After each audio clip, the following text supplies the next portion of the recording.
राजा राजुड़ी अमल पुराणा कोठ जगन्नाथ ये बुढ़ा रजा एवं बुढ़ी रानी कोठ भितर थिले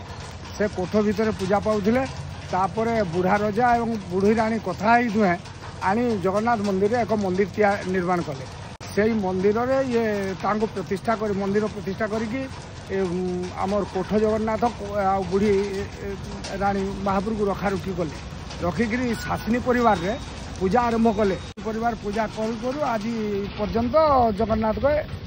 चली लीला चली मानव लीला चली दुईटा जगन्नाथ बोले ये दुईटा जगन्नाथ हो कोठ जगन्नाथ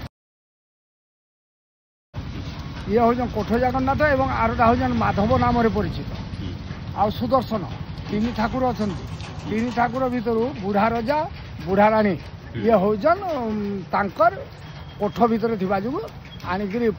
मंदिर पूजा करवालु कोठ जगन्नाथ बोली नाम परिचित है।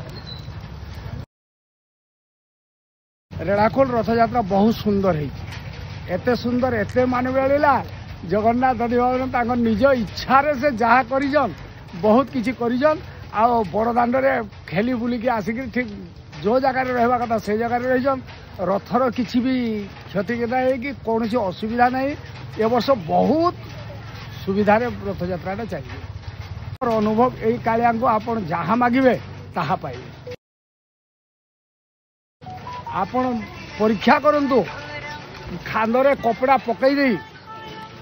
आसिक यही कालिया पाखे लांछा दे जड़े पड़ू साष्टांग दंडवत करू जहाँ कल्पना कर ही फलप्रद सुनिश्चित